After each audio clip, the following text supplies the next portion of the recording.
So they're saying I grew up with just my mom, huh? That must have been really tough. They're saying our home wasn't good enough for their son to marry into. Right now, I'm sitting here with my fiance's parents and they're saying some really mean things to me. They're not just making fun of me, they're making fun of my mom too. They're a terrible family. I'm not going to agree to marry their son. I'll show them what it feels like and say no to their proposal. They deserve to feel really bad about how they're acting. My name is Emma, and I'm 27 years old. It's just me and my mom in our family. My dad died in an accident when I was little, leaving us alone. When my dad passed away, my mom didn't cry. She always smiled, even though I was crying a lot. My mom worked really hard so I could go to university and study law. Now I work for a big company and stay really busy. My fiancé, Michael, is 30 years old, 3 years older than me. He asked me to marry him after we'd been together for a year and a half. He asked me out after we met at work, and I said yes because I wanted to make my mom happy, even though I thought it might be too soon. Today we're going to meet his parents to talk about our wedding. I'm so nervous. Do I look okay? Don't worry, Emma. You always stress too much. But Michael, you mentioned your parents are quite important. They're considered wealthy. It's more about my granddad, though. He was quite successful. Yeah, his folks are what you call rich. His granddad did well as a business person and left a lot of money when he died. It seems like his dad is living off that money. Do you think they'll be okay with it? I picked this gift from a fancy store, but do you think they'll appreciate it? It's okay, it's okay. What matters is that we brought a gift. Gosh, I'm really anxious, you know. He's just going back to his parents' house. So he's calmer than me. I'm so nervous, it feels like my heart might leap out of my mouth. Try to be a bit more serious. This is a formal meeting to tell them about our wedding. As I started to get annoyed by his relaxed attitude, I saw a huge mansion that took my breath away. It's huge, just like I thought. When I quietly said that, he chuckled proudly. Granddad was quite something. Dad and everyone else are waiting. Let's go in fast. As we stepped into the entrance together, the big door opened by itself and his parents welcomed us. Hello, you're Emma, right? Our son has told us about you. It's a pleasure to meet you. I'm Michael's mother. Yes, nice to meet you. I'm Emma. You're so sweet. Please come in. I'll prepare some tea. His mom was calm and smiling the whole time, which helped me relax a bit. His dad was also friendly. So you work with Michael, huh, Emma? That's impressive. A woman working at that company. Thank you. The term a woman bothered me a bit, but I took it as a compliment and replied politely. However, as the conversation went on, I started to feel more and more uncomfortable. Well, deciding to marry Michael takes courage, Emma. Huh? What do you mean? Michael's parents, in other words, us, were wealthy. Normally, someone might feel intimidated by the difference in status and be hesitant about marriage, you know. Yeah, some people might feel that way.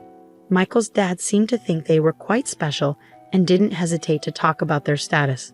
Michael's mom, who had been calm before, started to show her true colors as the conversation went on.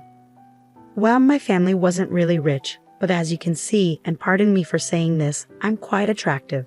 Don't you think I'm a good match for my husband? Oh, I see, Emma. You're remarkable for agreeing to marry Michael with your looks. I couldn't do it. I couldn't tell if she was being sarcastic or sincere. I looked at Michael for help, but he didn't seem to care. In fact, he even joined in and started teasing me with his parents. Emma, she's not the most beautiful, but she's good at her job. I think she'll make a good wife. She's highly respected at work, even though she's a woman. I believe she can keep up with me, right? Was he always like this? When it was just the two of us, he seemed more composed.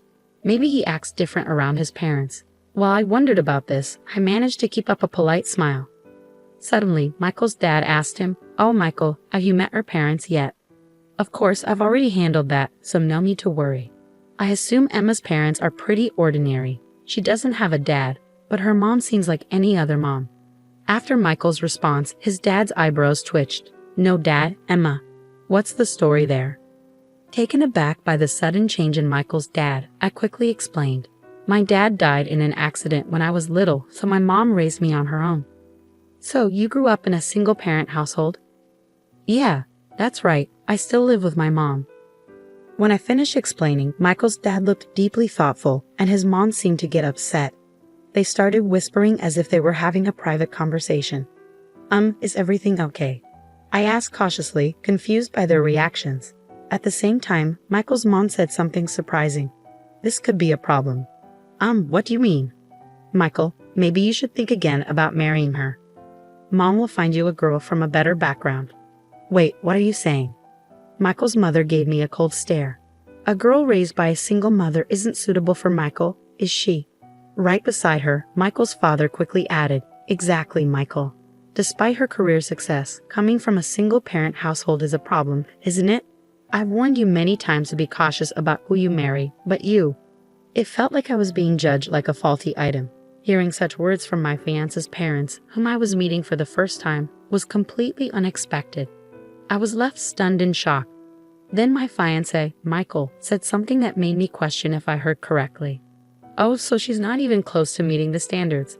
I thought she might barely make it, but I'm already 30 and finding someone else would be a hassle, so I'll just settle for Emma." "What? Michael, don't we want to get married because we love each other? You didn't really think I was marrying for love, did you?" He laughed loudly, tossing out those harsh words. "All I want is a wife who can manage the house like a maid. I can't truly love someone with a family background like yours." "That's right," Michael's mom chimed in, agreeing with his cold words. Even Michael's dad nodded along, laughing mockingly. "I can't believe this.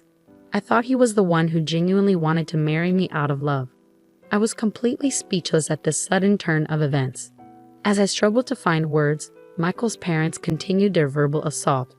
"Single mother household. It's audacious of you to even consider marrying my son when you come from such a disgraceful background." "Absolutely not. Our son cannot marry a girl brought up in such a low-class environment." In that moment, all the emotions I had been suppressing reached their breaking point. Instead of shock, I felt a surge of anger at the insults directed towards my life and my beloved mother. I couldn't contain it any longer.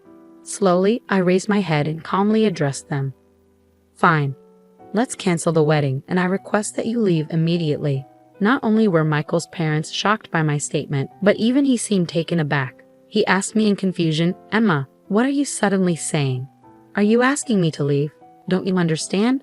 Why are you saying this? I don't get it." In response, Michael's parents started causing a scene. "Exactly. We don't have to take orders from someone like you, Emma. Your family background is poor, and your attitude is terrible. What do you think you're doing? Be quiet." I slammed my hand on the desk and stood up. "Do you know who owns the land this house is on?"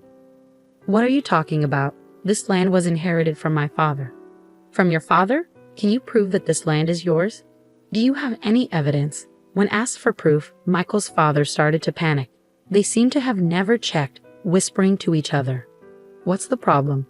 If you own the land, there should be proof, right? Like inheritance documents. We don't have anything like that. This house was built by my father, and this land belonged to him from the beginning. That's how he could build it." As Michael's father spoke, Michael's mother also chimed in. "First of all, what are you talking about, Emma? It's impolite for someone like you to discuss someone else's property. Stop it. Just because my parents didn't approve of our marriage, don't start making baseless accusations. It's pointless to keep going like this." I decided to reveal the truth. "It seems you're unaware, so I'll explain. Your grandfather only had a lease agreement with my grandfather." "What? A lease agreement?" It seemed like a new term for him, and Michael's father looked confused. I was frustrated and explained it patiently so even this ignorant family could grasp it. A lease agreement means you're allowed to use the land. Right now, you're using it for free, but when the agreement ends, it goes back to us. So basically, your grandfather is just borrowing this land temporarily from mine." "No, that can't be. I've never heard of such a thing. You're lying." "Are you calling me a liar? That's not true, and we have the contract to prove it. We've already checked its validity." Michael's father was stunned and flustered by this unexpected truth. "No, it can't be true. You're just making it up. You come from a single-parent family and your dad passed away." "That doesn't matter. My mom's dad owned a lot of land and lent it to many people. We've been able to live thanks to his support." "You own that much land?" "Yeah, I studied law in college, so my mom and I were looking into our land leases. That's when we found out that this place where you live is also owned by my grandfather." "Do you get it now?" The three of them were shocked and speechless. They were struggling to understand their situation, but I explained it anyway. "Considering this, Could you please leave this land soon? According to the contract, the free rental period ended a while ago. I believe my mom sent you a notice beforehand. A notice? No, we never got anything, right, Mom? Michael's father looked to his mom for confirmation, but she replied with a pale face. I did notice an envelope coming every month, but I didn't really understand what it was for, so I thought it was junk mail and threw it away. Could that be it? That was the notice, I said with a smile. We've been sending notices for over 2 years now. What will you do?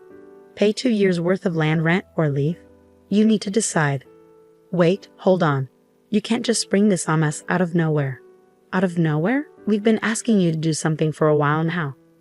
Please, make a decision, Michael's father begged desperately, kneeling down. We've been facing huge losses in the stock market recently, and our assets are minimal. We were counting on Michael's support from now on. But there was no room for leniency anymore. I had planned to settle things amicably if the marriage was decided and if I received an apology about the notices. But since you've insulted my mother, I've had enough. I'm sorry, but I can't let you continue to stay on this land for free. With that refusal, Michael's parents started to tremble. Even Michael, who had been calm until then, began to change his attitude as if it were the right moment. Hey, Emma, can't you stop this now? I'm going to marry you, so please. What are you saying now? So what?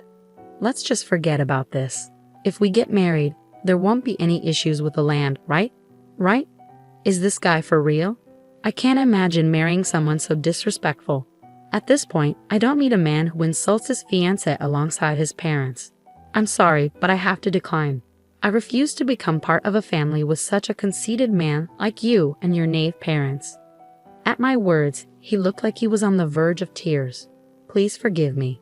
What happened next doesn't need much explanation. Despite boasting about their wealth, his parents were actually struggling financially. They couldn't even afford to pay the land tax for 2 years upfront, revealing their true financial situation. Eventually, they had to leave their land, sell their grandfather's pride and joy, the house, to cover the overdue taxes. They tried to maintain their lifestyle for a while, but it seems their money dried up quickly. Now they're living in a small apartment as a family of 3. Word about the whole ordeal spread quickly within the company, and he lost his reputation. However, his parents rely on his income, so it seems he's stuck. Sometimes I receive romantic emails from him, but I never reply. I have no feelings for him whatsoever, and I doubt I'll ever trust him again. He's become the subject of gossip at the company, and I secretly hope he continues to struggle in his tough situation.